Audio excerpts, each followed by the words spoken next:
The pitch that he's giving is, you're already rich. Let me make sure you don't get poor. Welcome to the Cashflow Academy Podcast. I'm your host, Andy Tanner. This is where we do our very best to make investing as simple as possible. And I'm excited for this particular episode. We'll introduce Rob Copeland. He was an investigative type of reporter for the Wall Street Journal for a number of years. He's more recently joined the New York Times, and he's written a fascinating book on the story of Bridgewater and Ray Dalio. So we'll get into announcing the title of that book and introducing Rob Copeland. Just by way of announcement, you want to drop by our new website called yourinvestingclass.com. In there, you can learn a little bit more about different investing techniques and different styles that you can choose from to find the one that's right for you, for something that's realistic and something that's doable. So with that, I welcome and give thanks to Rob Copeland for being here. Rob, thanks for being on our program. Thank you. Fantastic. So the name of the book you've written is called The Fund, Ray Dalio, Bridgewater Associates, and the Unraveling of a Wall Street Legend. And what fascinates me about this is I haven't read a lot of Ray Dalio, but from what I have read and from what I do know, he was perhaps more vocal than other hedge fund managers, put himself in the spotlight and hobnobbed a lot with the who's who's. And he always kind of framed himself as this person of of principles and hard work and all this. And your book is a story of interviewing hundreds of people associated with that.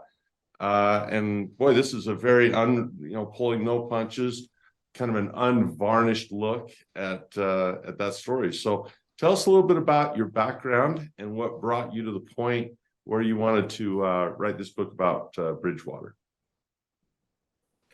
Well, I would say it's the understatement of the century to say that Ray puts himself out there more than other hedge fund managers. It seems to be exactly. It seems to be his animating life's goal now is to be famous. He's been the center of TED Talks. He attends White House state dinners. He was interviewed by Gwyneth Paltrow and virtually every other interviewer. So, I've been a financial reporter now for the better part of 15 years. And for a good portion of that, I actually believed the version of reality that Ray puts out there, that he is the founder of Bridgewater Associates and is this firm that operates according to these rules called the principles. And for the past, I would say, better part of a decade, though, I've been interviewing people inside and outside of Bridgewater about what Ray is really like and what the principles really look like. And to say that there are two versions of reality is really just the tip of the iceberg. Ray Dalio and his principles are nothing like the fairy tale that he's told for years now. So this is going to be an interesting thing. I'm fascinated with, I should just say, financial history, and certainly this is part of our nation's financial history. And investigative reporting is not my forte, but if I were to guess, if I wanted to know the story of a fund or a story of a company, I'd simply go start looking at the financial statement and seeing what was actually bought, when it was actually bought, and who knew what and when did they know it, type of stuff. So tell us a little bit about, for people that don't know Ray and don't know about Bridgewater, the story is that he started this thing in his apartment. Can you take us to the beginning and talk a little bit about Bridgewater's history and how Ray started out? Sure, and I would also say your investigation of Bridgewater would be a rather short one, because as a hedge fund, it doesn't put out financial statements for you to look Correct. at. So you'd quickly reach the end of your road. Correct. Ray has told the story exactly. Ray has told the story of Bridgewater many times, and as he describes it, he started the firm after coming from really a no-name background, was a golf caddy, wound up at Harvard Business School, and then starts Bridgewater out of his 2-bedroom Manhattan apartment in 1975.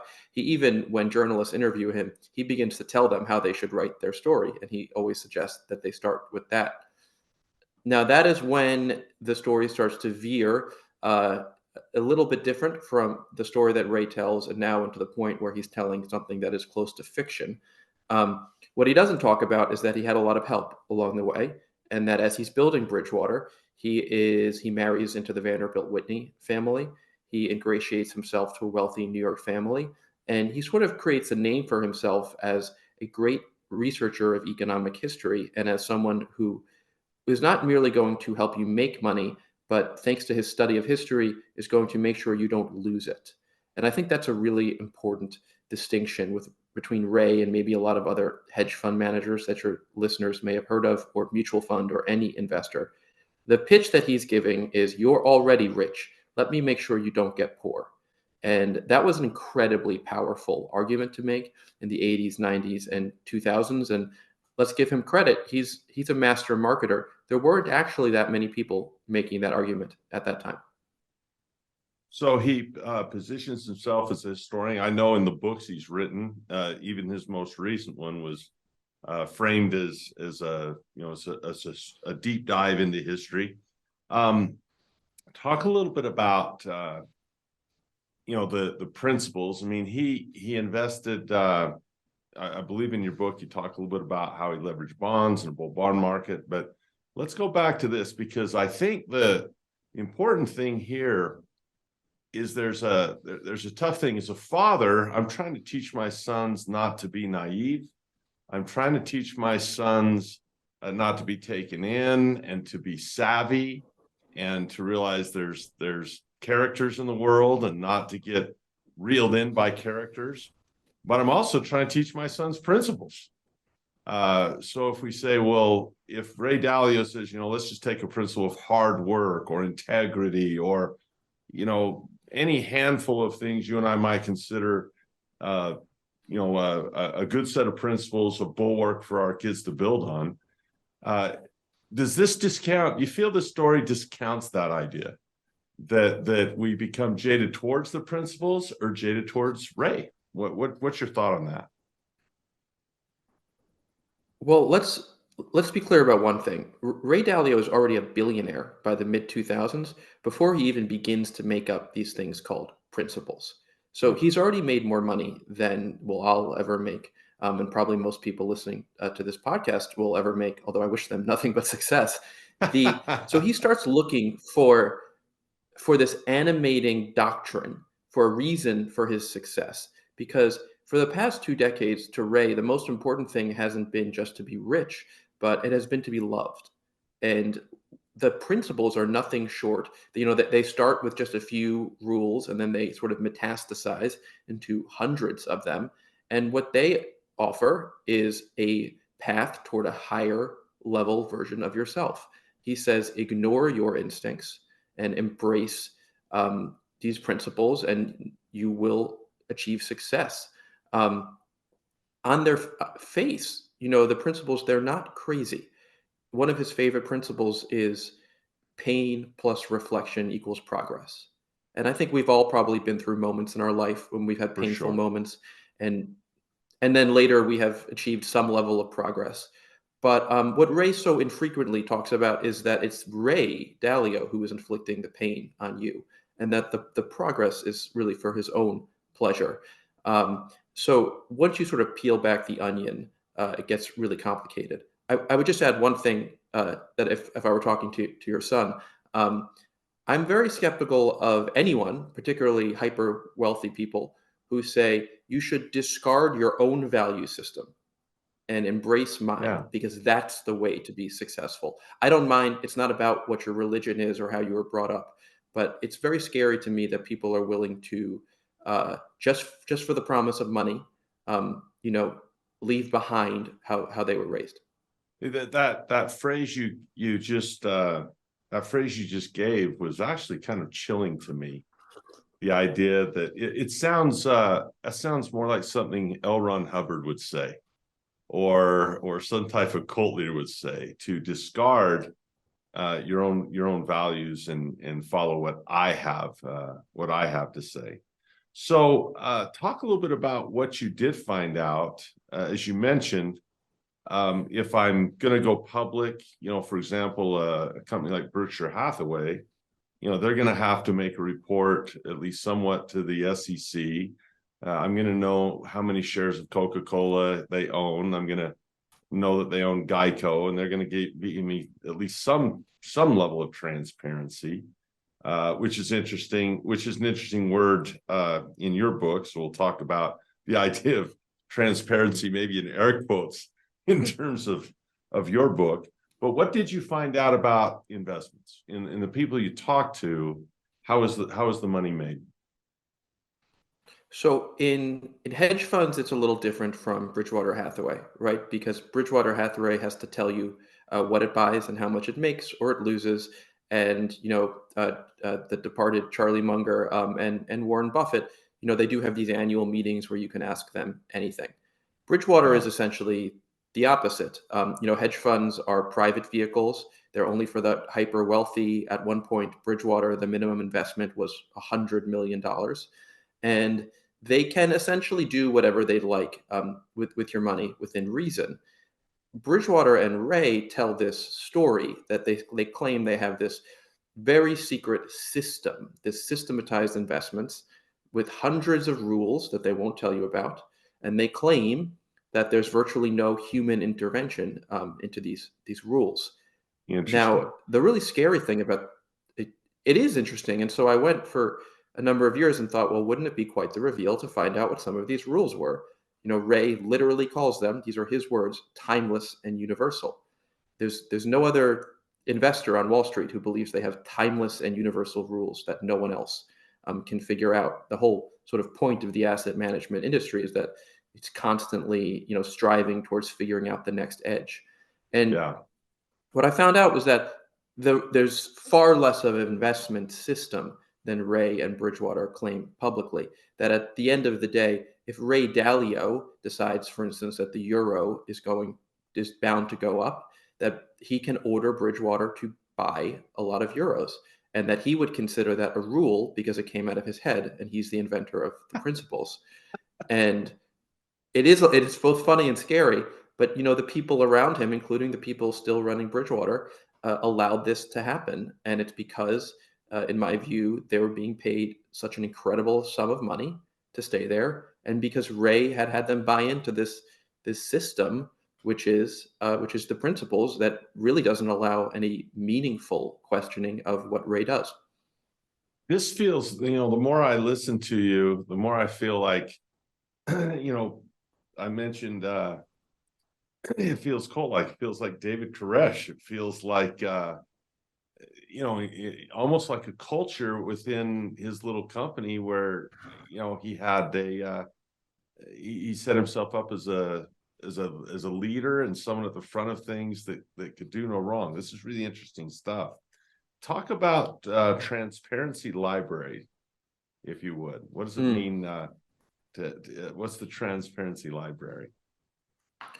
So part of Ray's principles is something he's quite famous for. It's called radical transparency. And that means that at Bridgewater, most everything is taped. So this conversation between us right now would have been taped, and anyone could pull it up. They could watch it live, or they could pull it up afterwards, and they could weigh in on if Andy or Rob was doing a good job, or where we went awry. Now, again, that doesn't, on its face, it doesn't sound wild. There's probably a case to be made for a bit of transparency. But what Ray does is he assembles a team to make these case studies from meetings. And so what he does is he creates the transparency library, which are edited cases of, spoiler alert, Ray always being right and the people around him always seeming hilariously wrong. And it's like a different version of reality. And people at Bridgewater are forced, it's part of their job, to watch a certain number of these, to take quizzes on them. And if in your quiz you say too much about how Ray might have been wrong, you're going to be punished. So, you said cult a few times. I'm personally not allowed to use that word because of the lawyers, but Sure. I will say this.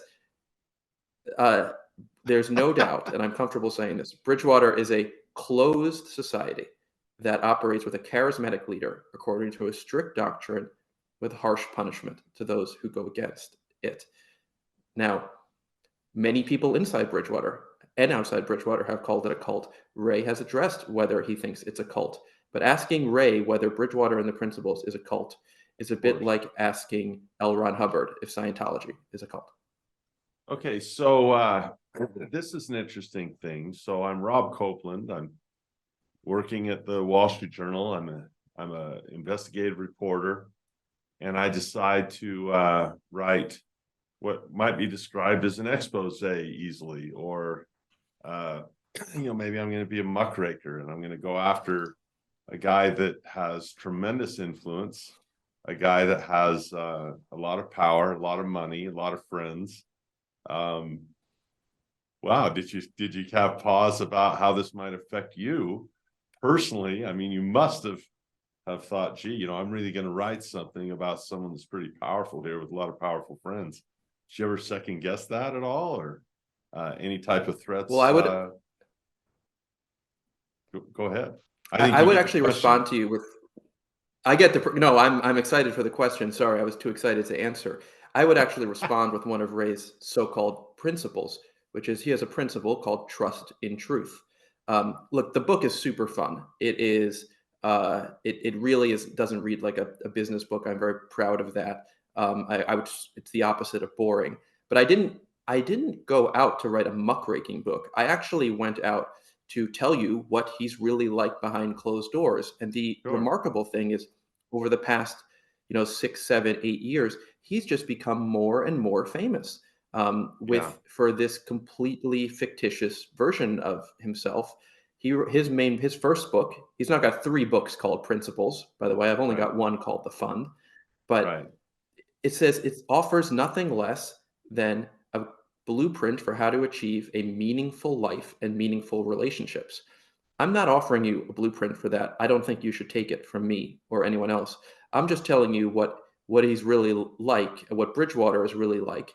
And so far as any threats to me, look, he was the first person I told about this book when I signed the contract, and he quickly hired not one, not two, but 3 different law firms to threaten me, to threaten my publisher, and to threaten me with a multi-billion-dollar lawsuit, which is well, we're still waiting for it, guys. So what I would say is I'm not scared because of exactly what you brought up, the transparency library. If I'm wrong, all he has to do is release the tapes. He's not going to do that because it will simply prove that I'm right. But anything else is just a giant, to me, distraction from the truth. As I have interviewed different authors, people who have studied the life of real criminal type folks like Bernie Madoff and things like this. It's kind of tough for I'm an education advocate. I don't really believe that there's I believe in compounding. I think compounding is real. I don't know that a person is going to ever find a way to get rich overnight. I don't like Wall Street advice. I very much, I'm saddened by, you mentioned the passing of Munger, and those guys. They just say, look, be consistent, believe in American business. When I read books from Benjamin Graham, like The Intelligent Investor, it seems like a book on temperament, even more than a book on fundamental analysis, right? Just don't be crazy and don't let greed and these things. So, as you put out a book like this, and I kind of asked this earlier, I'd like you to circle back to it. What does a reader make of this? I have friends who have become very, very jaded towards even the idea of capitalism, and who can argue with some of the things they say. You have a lot of elite people who will continue to enrich themselves, and they don't have compassion, and they'll push the laws. And yet, is America still a place where a person can have some hope? Or is it all about guys that have, power grabs and things like that? Do you still believe in American business and in opportunity for the little guy after I going do. through I his think. life? Well, first of all, not to be too jingoistic, but America has been a great place for me as a journalist, and to the extent that despite all the threats against me, I could publish this book. The thing that I am a little jaded about, is frankly the asset management industry writ large. There's a very old book, Where Are the Customers' Yachts? And it's about how essentially, the asset management is a great way to create wealth for the asset manager, not for the client necessarily. I I am very skeptical of anyone in hedge funds, private equity, mutual funds, or even just your financial advisor who says, "No, no, just trust me. I have figured out something that no one else has figured out."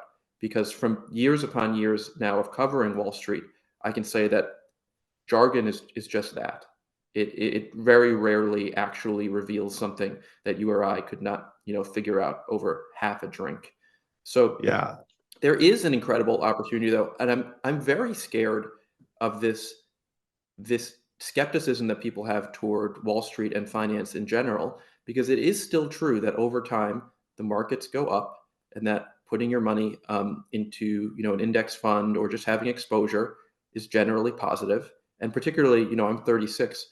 A lot of people in my generation, they grew up with the great financial crisis and everything, and Yeah. they've missed out on, if they weren't invested for the past 15 years, they've done nothing short of sabotage their own retirement.